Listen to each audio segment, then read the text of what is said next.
We're going to be having a little look at different learning styles, and you're going to have a little sort of an inside look of what some of the coaches are doing in the Premier League in England.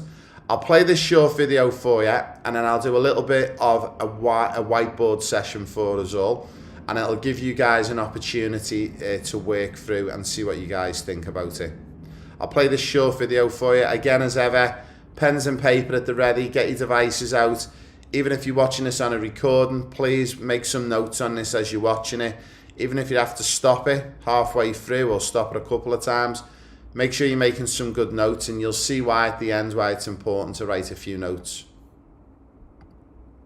Now, one of the big things that was implemented by the EPPP and the Premier League over 15 years ago in England was different learning styles and understanding that players learn in many different ways. Now, what you can't see at the moment, because the coach has got his back to us, but he's got what's called a visual display board. So for those boys and girls who are visual learners, he's actually doing a demonstration on the pitch to actually showcase to them what he's actually looking for. Now, we also discovered in the Premier League that auditory learners are the guys who only learn through listening, through auditory instructions. What we discovered is the 4 or 5 different learning styles. You've got to make sure you accommodate this for your players in your sessions. There's no excuses for it now. And again, this is one of the things that we've got to get better at, not only in places like the USA and Canada, but also in Australia and New Zealand. So it's really, really important for the players to be given the opportunity to understand the layout of the session, what's expected of them, and also to outline the goals and the outcomes. Now, we're always looking for player-driven objectives within our sessions in England and in the Premier League, and this is currently what the coach is speaking to the players about. He's looking for them to have fun, he's looking for them to develop, but you can see the hands going up. He's actually asking questions. So one of the big parts that we added into the Premier League 15 years ago as well is Q&A. And rather than actually telling the players what you're looking for, it's through Q&A is to actually try and drive out some of the outcomes that we're looking for. And what we discovered by doing QA within the sessions, it actually finds that the players are more motivated and they take responsibility within the session. So again, guys, one of the big key things that we're working on here with the younger players of Fulham in the Premier League is different learning styles.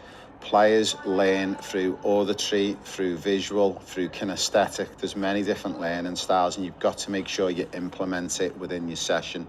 And you can see the sessions being stopped here for at least 4 to 5 minutes, because the coach, it's really important that he gets them outcomes and the players feel super involved in the session. You'll notice now they've gone from being on this small 2v2 pitch that we were looking at before. They've now gone on to a little bit more of a 6v6 and a 7v7 pitch. And we'll have a little look at this session as it rolls out over the next couple of minutes. Okay, that was another little short and sharp session within Fulham. And it's really important that we touch on the different learning styles, because this is not just done at Fulham Football Club. What we discovered was in the Premier League, when I worked on the EPPP project, it was all around education was paramount, and we actually realised that it was so important that we actually brought education and academia into the sessions and the planning of sessions, because what we discovered was you're doing a disservice to your players, and also you're doing a disservice to your club, because let's give you an example. Let's say we've got a player called Johnny and Sarah. Johnny is visual, Sarah is auditory. Can you imagine if we never ever put a visual or a whiteboard out? That would mean by the end of a season or two, we'd probably think that little Johnny isn't that good and we'd release him as a player. And it's really important that you make sure you cover yourself as a coach. Now, what I am going to do is I'm going to walk you through some of the different learning styles very quickly over the next 4 to 5 minutes, just to trigger your sort of thought process. And I want you to reflect as a coach, whether you're a parent coach, a volunteer coach, a very highly paid coach. Do you actually really cover all of these different learning styles, and do you integrate them? Now, I'm already listening and hearing people saying as they're watching this, but I don't need this because I coach a men's team. Well, I'm sorry, you do. it doesn't matter whether you're coaching under-8 community kickers who are training once a week and play one game and they only play for 4 months of the year, or you're coaching Fulham Football Club men's team in the Premier League. You need to make sure. Now, the obvious ones are visual. So some of the things that we would do in visual, and I won't give you all of them, but I'll just give you a way of teaching visual players. You could do videos. You could do a whiteboard session. You could do charts with results on. So that's just to trigger some ideas of what visual is, okay? When we're thinking about things like auditory, okay, we've got to think about things like, it's not just, and I want to make this clear, auditory is not just the coach talking, okay? Auditory is actually trying to drive questions out and answers out, from players. So auditory would be discussions, is a good way to call it. Another thing in there would be you reading out loud some instructions. And another good one I'd probably say is things like podcasts. So there's no excuse now as a coach why you couldn't recommend a podcast to your playing group to watch, okay, on how to play in wide areas. Like, there's loads of really good podcasts. And again, would you give this to 12 and 13 year olds? Yeah, why not? Even if you've got a group of players and they only train once a week with you and play one game of a weekend, but you'd really love to get more access to them, well, this is a great way you can access them more, is by giving them resources to work on during the week. You listen and find a good podcast, find a good YouTube video for them to listen to rather than watching, okay? The next one that we've got is verbal. Okay, and when we think about verbal, you could be recommending them to read books, and it could be even your session planners. Okay, the next one, and this is a great one. So we've got a type of learner, which is what we call, and it's kinesthetic. Now, with kinesthetic learners, they're players that basically learn through movement and doing, okay? So it would be things like physical. So it might be you saying to your playing group, you're working with your centre back, okay, Sarah, I need you, next time we play that ball in, I need you to step up and run forwards 10 metres, and I need you to call out your teammates. But it's that physical activity, okay? Also, it might be trying different, what we call experiments. So challenging your players. This is a great way for kinesthetic learners. Now, you're probably wondering, how do I know what type of learners my players are? There's actually a couple of tests online, and you can actually send this out to your parent group or to your playing group and ask them to complete it. And it's going to give you an idea. Now, the problem is, I can see some of you are thinking, there's no way. I've got 4 visual learners, 3 auditory learners, 2 verbal, 1 kinesthetic. What you need to do is you need to work out a percentage, okay, of what you've got in your playing group. And then on that percentage, try and make sure you cover and aim it towards your higher percentages. So then at least you know you're having a good spread of the different types of learning styles. Now, one of the other ones I'll cover, and this is a good one, and this is a logical learner. And when we say about logical learner, these players love to problem solve. Also, they are very good with systems. And probably one of the big things, and I'll explain why it's important in football, is numbers, okay? Now, I think if some of you are to build your ideal player, you'd want your player to have most of these, but it's not always going to be the way. But I want you to start thinking outside the box, and I think it's important that you understand the type of player you've got. Now, if you were to pick one of these, which would you say, if you were to have a superpower and you were to give a superpower to your player, but if our player, as an example, is a central midfielder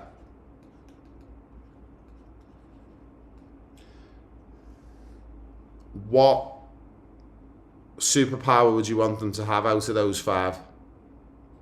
And I'll give you a couple of seconds now. If you're watching this on the live, you can drop it in the chat. If you're watching it on a recording, drop a post in the community and tell me different learning styles. Put in the superpower you would give that player, and it's for the central midfielder. Now, for me personally, the best trait you could have for me for the central midfielder would be this one. Logical. Because they can problem solve, they can fix and set up systems, and they're good with numbers. And when I'm talking about numbers, I'm talking about overloads. They'll see things before other players see it on the pitch, and they can think 2 to 3 moves ahead in their problem solving. So that's all about reading the game, or as we called it in the UK and in the Premier League, GI, or game intelligence. You want, without a shadow of a doubt, your central midfielder to have game intelligence, and you want their superpower to be logical, to be able to problem solve, look at systems, look at numbers, and see things before it happens on the pitch. How many central midfielders have you seen who have just got a canny knack of being able to just read the game, read where the ball is? It's unbelievable to see. So I'm hoping that this has given you a little bit of an idea of the importance of learning styles. Now, as you've seen on the video at Fulham Football Club, you would have noticed that he had the whiteboard out and he was aiming it all towards visual. Now, the chances are 90 to 95% of your players are visual. But this is where it got really interested. We had a coach who had the whiteboard out, and when we looked at the players, when we had the same playing group, if the whiteboard session was out for 60 seconds or less, we found that about 95% were 100% visual. If the board was out for 2 minutes or longer, it dropped to about 75%. So what does this teach us? As a coach, we need to make sure we know clearly in our head what it is we want to show the players and what we want to drive out from that playing group.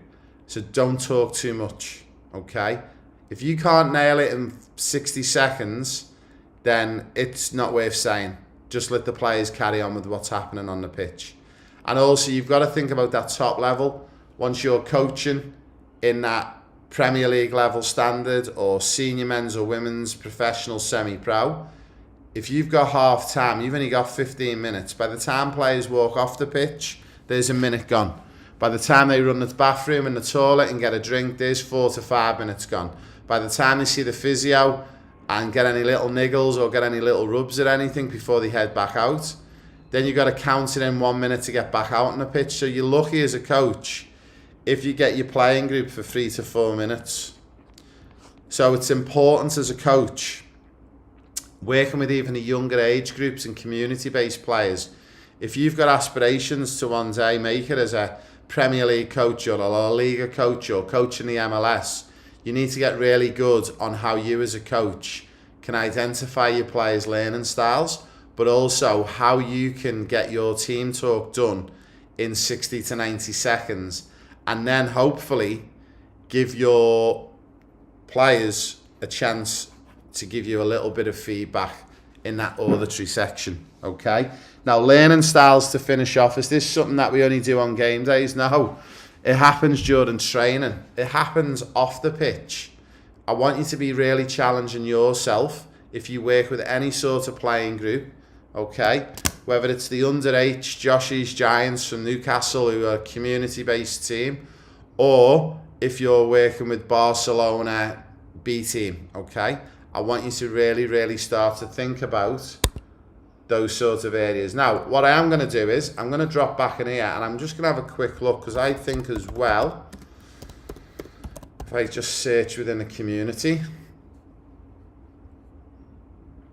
we've got a couple of guides. So if you type in learning styles within our classroom here, and if you have a little look in the community, you will see that we've got a post on here, and it's learning styles, and we also talk a little bit about Zone 14. So if you want a little bit more information on our school platform, if you just go into our search bar at the top, and then if you click on the community tab, there is a post from the 22nd of January, which will give you a little bit more information on the learning styles and something called Zone 14, but I won't go into that one at the moment. We're just specifically speaking about Zone 14.